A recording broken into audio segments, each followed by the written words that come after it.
Success! Oh, hi. Glad you're here. I'm glad to be with you.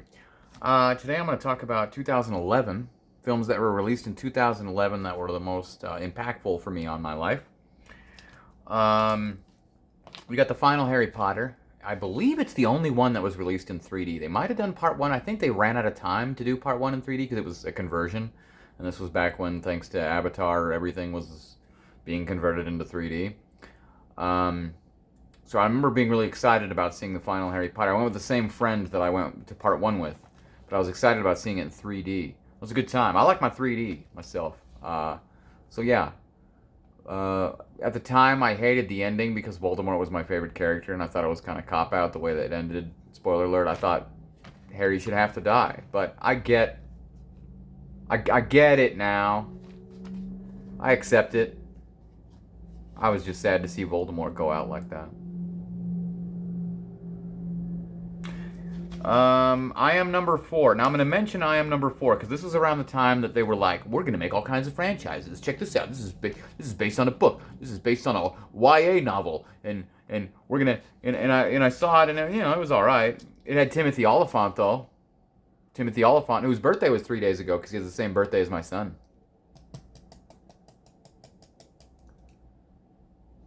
That's all I remember about that movie. I'm just mentioning it because it was one of those, I'll buy this movie because buying a movie is cheaper than going to the movies. And then, it was alright. Rango. Rango. The animated film about a lizard in a western town of animals. Like it's one of the most creative animated films I've ever seen. It's fantastic. It's hilarious. It's genius. I just had to add it when making this list. I just had to add it to my Letterboxd list of the greatest animated films I've ever seen because Rango is a masterpiece, if you ask me, top to bottom for every reason. Absolute masterpiece. And my favorite thing about that movie, and it wasn't until my second or third viewing that I noticed it, is the cameo near the beginning by Johnny Depp and Benicio del Toro's characters from Fear and Loathing in Las Vegas. If you haven't seen Rango, I highly recommend it. If you have seen Rango, you may or may not be aware that there's a cameo from Benicio. Those are the two guys, he hits the car at one point when he's going through all the cars, and it's their characters from Fear and Loathing in Las Vegas, and that's that's the most hilarious cameo in any animated film ever. And it blew my mind when I discovered that. So I always appreciated that little things like that you really have to be paying attention and be a big fan of something like Fear and Loathing to pick up on it. So just little things like that. Speaking of Johnny Depp and Fear and Loathing in Las Vegas, The Rum Diary also came out this year, which was, in Fear and Loathing in Las Vegas, Johnny Depp was playing the guy. And then The Rum Diary was another adaptation of him playing that guy. But in Fear and Loathing, it was like a character of the guy because it was a story about the guy told by the guy. But The Rum Diary was more of a direct, this is a true story about this guy. But it was like Johnny Depp was returning to the same character, only different. Not a bad film. Nothing to write home about, but it's not a bad film. It was just interesting to see him return to the same character but different. Anyway. I will never forget going with... Who did I go with? Oh, it must have been with my baby mama. Yeah. To see Girl with the Dragon Tattoo. Because I'm a huge fan of David Fincher. And I will never forget how much I didn't like this movie.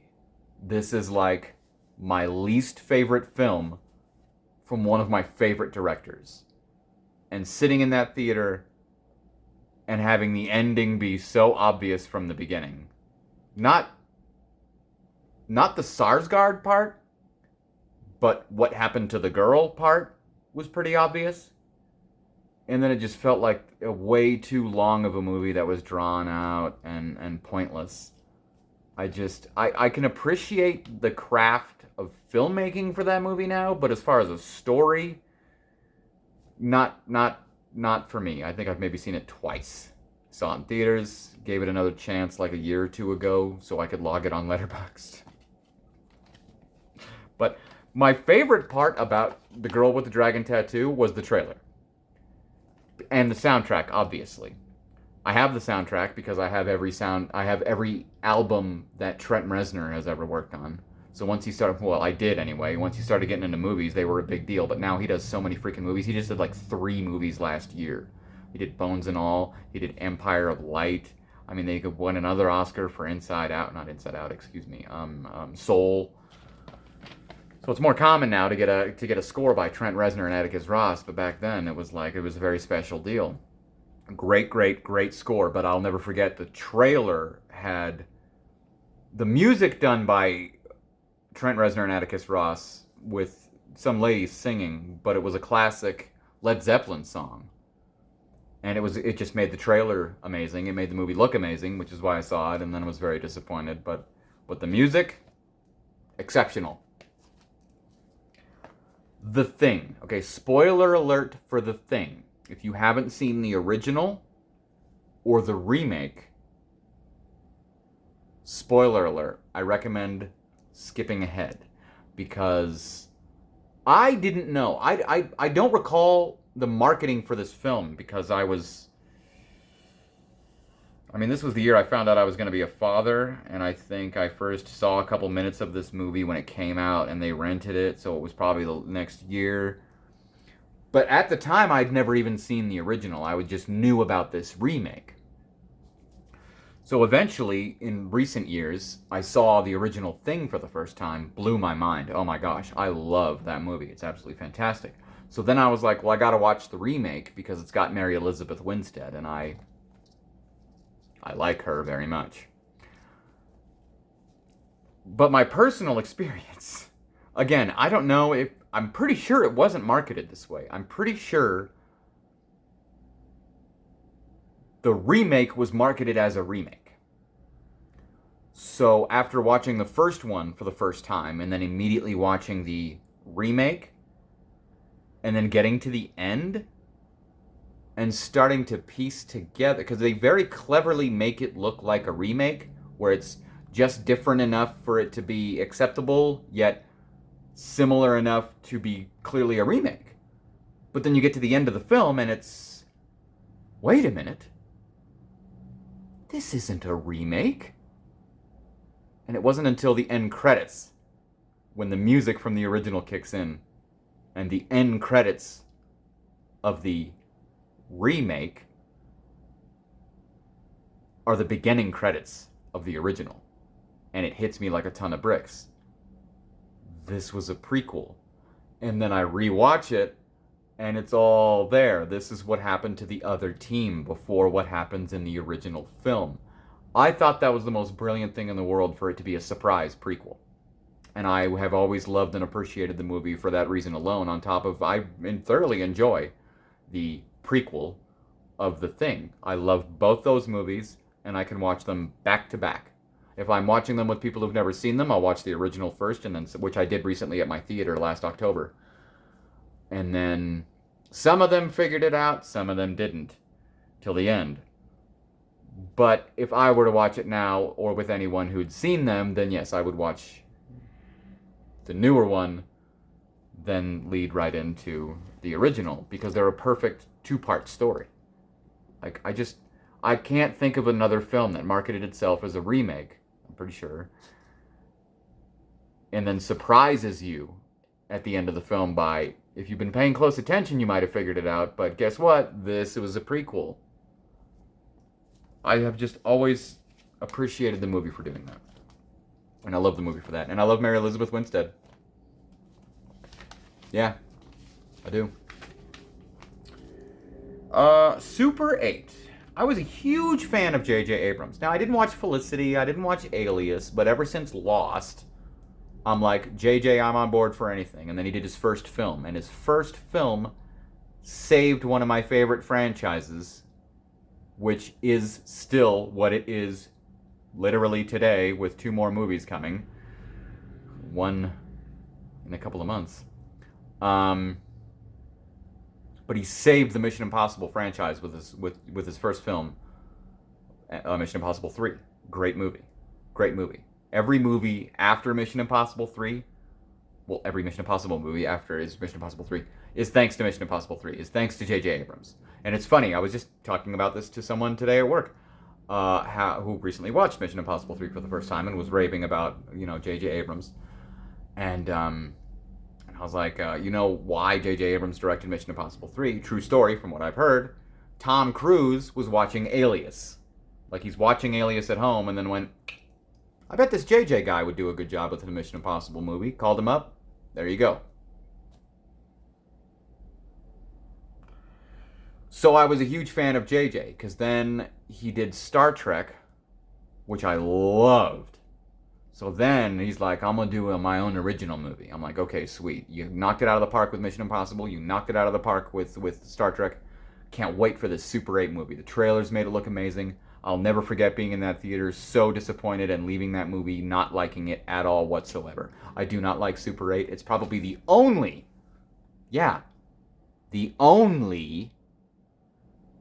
J.J. Abrams film that I do not like.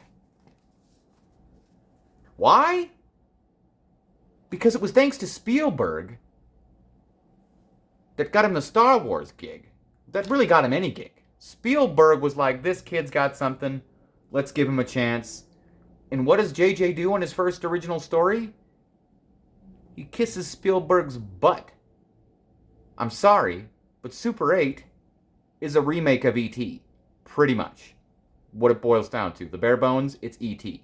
Sure, there's some differences, but to have the climactic ending be a monster in a cave that wasn't killing people, it's just misunderstood. Like, I don't like that movie, and it impacted me greatly how much I didn't like that movie.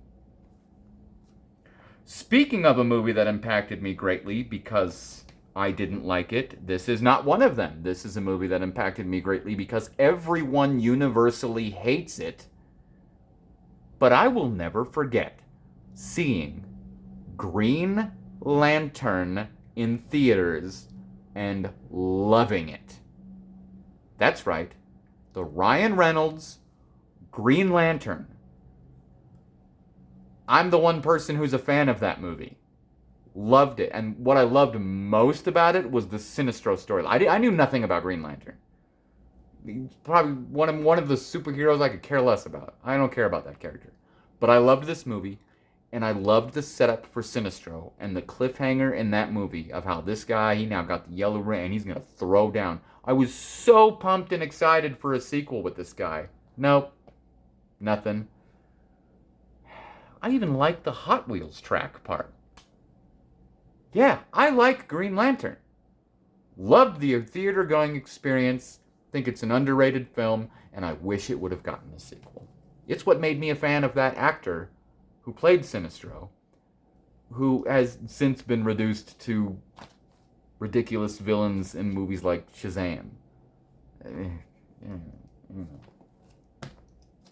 Come at me. I like Green Lantern. And yeah, I like both J.J. Abrams Star Wars movies too. Both of them. What? Oh my gosh. So then you've got another one of my favorite directors, Zack Snyder. I love every single one of, well, I don't love every single, I like every single one of his films. I love most of his films. My least favorite of his films is that recent zombie movie, the Army of the Dead or whatever, where they go on a Vegas heist or something. But I love Dawn of the Dead. But when he did 300, it was like, okay, this guy has got something special going on.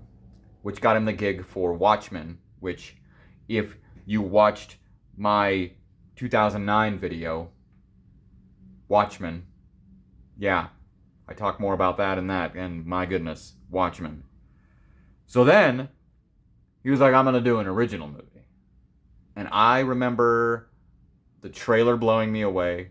I still have the soundtrack with such great usage of music. Like Bjork, like a remix of a great Bjork song, Army of Me. Oh my gosh. So much about this movie is so brilliant. But I had the poster on my wall of all the girls with all their weapons throwing down on this war field, and there's a giant bunny mech in the background and planes flying around. It was just this battlefield with a tagline on it. And I had this poster on my wall for months before the movie came out. I was so excited. And the movie blew my freaking mind. Sucker Punch. The movie Sucker Punch. Sucker punched me right in the face with the. It was my introduction to Oscar Isaac, who can sing, and the beautiful young lady from the Lemony Snicket movie with Jim Carrey. Oh my gosh, she's amazing. And then you have the other one that I'm a big fan of that was in a movie with Chloe. A couple movies with Chloe. She was recently in some weird possession movie or something in the Nunnery. What's her name? Anyway, she's amazing too. Rocket. No, she's not Rocket. She's She's the little sister. No, she's the one. No, she. Anyway, I like her too, and I love the movie. And then it's got what's his face. And one more thing. And then the setup, like the action sequences and the story. And yes, it's another case of the original theatrical version is amazing. It's fine. It's great. I love it. But the director's cut, when I finally got my hands on that on physical media, the director's cut of Sucker Punch is a totally different movie and makes it exponentially better. By far. Because it explains the ending more of what's really going on. And it's a really dark, hopeful, twisted ending that I really appreciate. Like, this movie represents trauma and psychological torture and mental health, and you throw in a little bit of Cuckoo's Nest type stuff, lobotomies and whatnot. This movie's not messing around, and I love it. Oh, and it also has what's her face, who was in Sin City and Watchmen, Sucker Punch is such an underrated film. Especially now, with the kind of smack people will talk about some of Zack Snyder's films. Sucker Punch is probably, if you ask me, I would say his second best film, behind Watchmen. No, I mean Justice League. The Zack Snyder cut of the Justice League is an amazing masterpiece as well. But those three are like his best. Dawn of the Dead. Zack Snyder's amazing. All of his films are brilliant. But Sucker Punch? He deserves so much more credit for that movie. That movie is so profound and mythological and philosophical and deals with so many heavy issues that are perfectly allegoritated. I don't know what word I'm looking for. They're perfect allegories for issues in, like, anyway.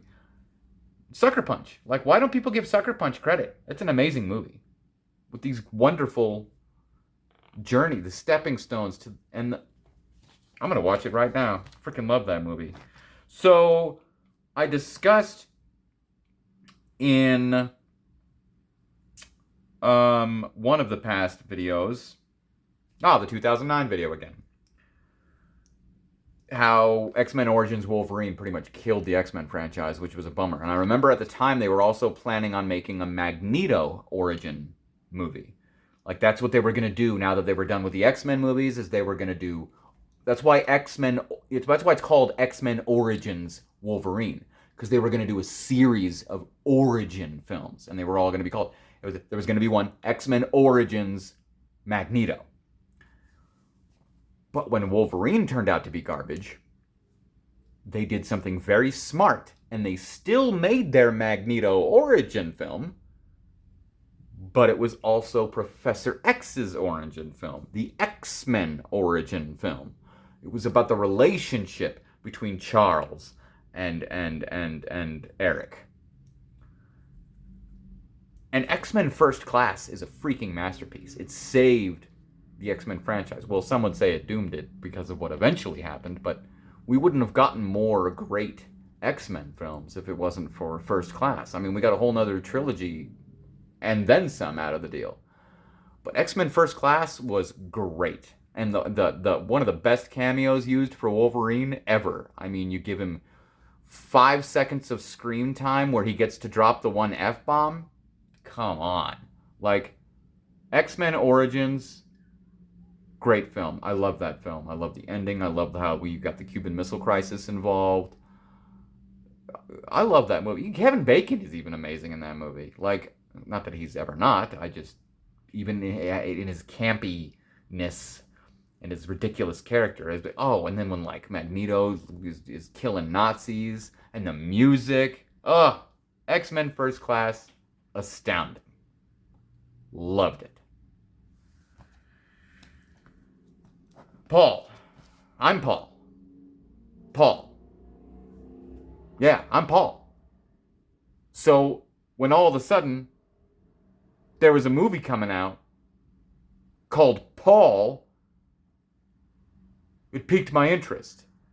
On top of that, the movie named after me, not named after me, but you get it, was a sci-fi comedy about an alien named Paul. Okay, so I saw it. I've had experiences with UFOs, so there's the connection with aliens with me. The title of the film is my name. The titular character is Paul. I'm Paul.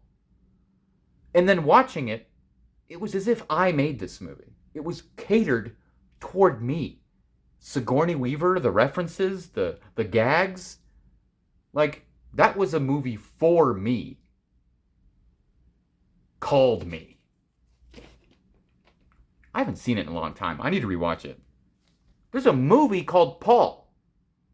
And it's great. And I can relate to all of it. Enough said. And then, okay, I've said before, I don't know why or when I said before. Oh, I think it was when we were talking about the Tim Burton remake. I love every single Planet of the Apes film. I grew up as a kid watching the originals on like Sci-Fi Channel. Like every single one of them. 1, 2, 3, 4, 5, 6. The first one, the second one, the third one when they go back in time.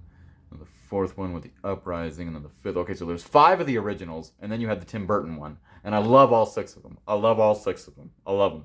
I love them. So they were like, we're going to make a new Planet of the Apes movie. And I was like, sweet. And then it was like supposed to, Rise of the Planet of the Apes.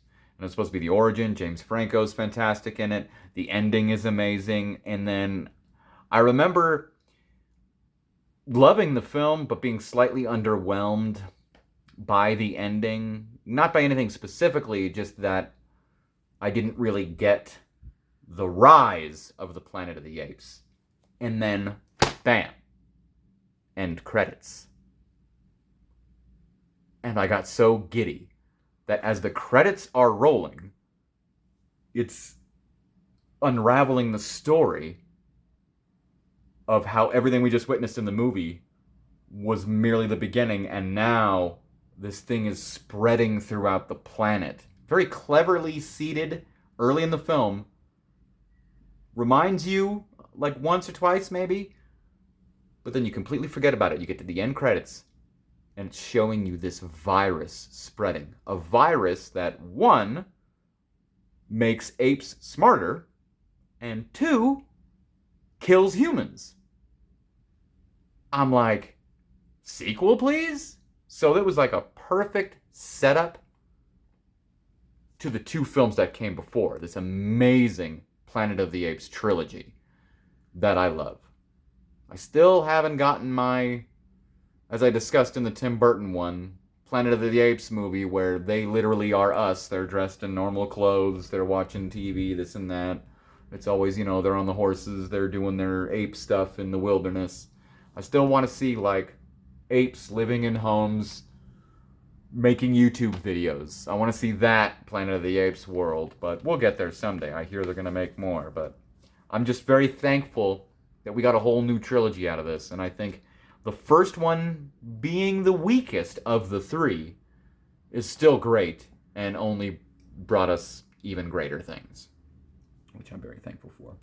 So we discussed Mission Impossible earlier in this video, if you're still here. When talking about J.J. Abrams' Super 8 and J.J. Abrams saving the franchise with Mission Impossible 3, and then he was unavailable for 4, I believe, because he had to do the second Star Trek film. Or no, this came out the same year as Super 8. So Super 8 is what kept him from doing another one. But anyway, Brad Bird, star of Fire in the Sky, who is also an amazing director of such films like Patriot Day or Battleship. Yeah, I like Battleship. He did Mission Impossible 4, and that's when we started getting the titles.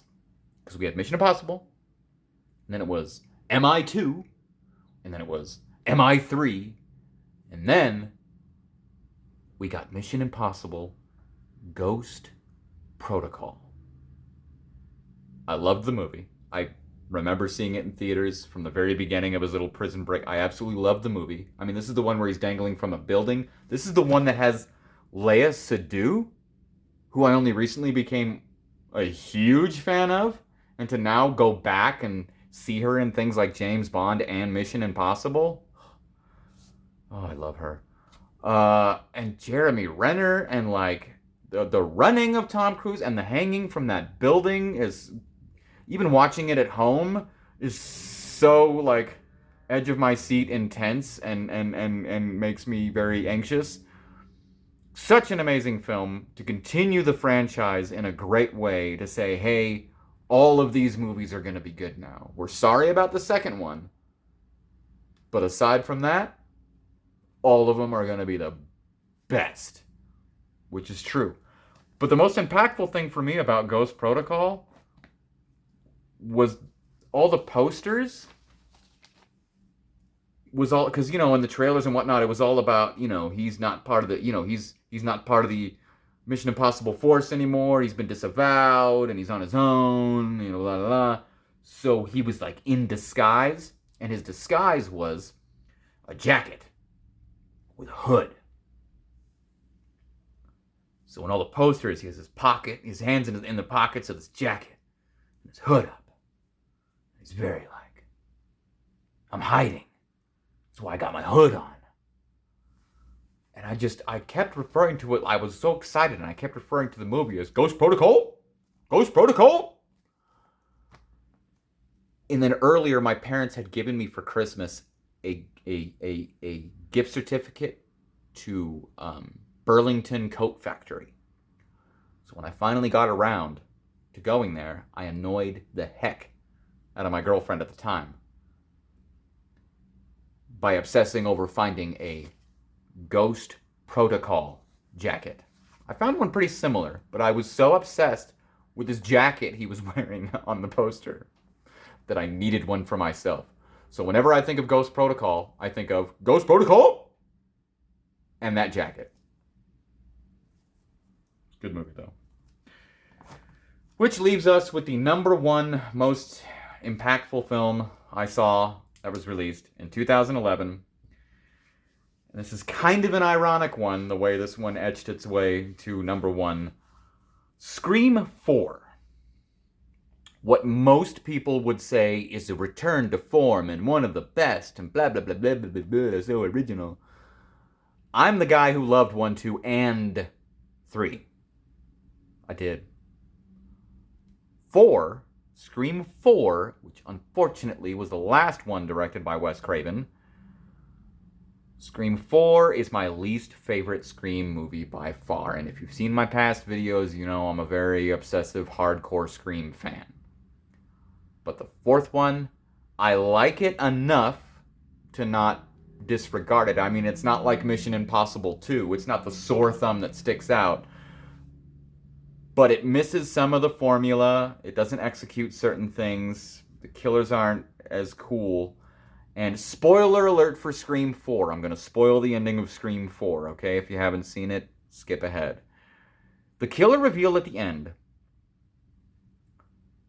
was a bit much. I was like, really? Her motivation is, I'm jealous that my cousin or aunt or whatever she was is getting attention for being a victim, so I'm going to be a victim? Like, sure, it's kind of cool social commentary because there's a lot of people like that, but for a Scream movie, it wasn't a good enough motivation for me. And it was disappointing. However, if they would have ended it when she's being taken to the hospital after framing whoever, Sydney or I don't know, and then, like, I don't know, because Sydney was always supposed to die at the end of the second one. All I wanted was Sydney to die and this girl to get away with it. That would have been a great setup. If the movie would have ended while she's being wheeled into the hospital, getting all the attention that she wanted with the reporters interviewing her as the sole survivor, that would have been a brilliant ending, and it'd probably be my favorite Scream movie. But no. Then we got the hospital sequence where things get a little ridiculous. Dewey gets hit with a bedpan, clear, and Sydney lives. A little too generic for me. A little too formulaic. A little too... What was the point? Where was the stakes? I mean, we got Kirby back. I guess it gave us Kirby. Yay. But the reason it's number one is because of, regardless of all of that, it was the first Scream movie that I got to see in theaters. That's all. Then I got to see the last one in theaters. And then the new one was the first one I got to see with my son in theaters. That was good. Anyway, 2011. The year I found out I was going to be a father. I could talk about I mean, technically it was a documentary that aired on TV, so you could count that as a movie. So number one should be that 9/11 documentary that I watched the day before I found out I was going to be a father. And then the night I found out I was going to be a father, I watched Fire in the Sky. And all I could think about was how I was going to be a father. But I guess we'll just make those honorable mentions, which I just did. Okie dokie. What's your favorite scary movie? That was lame.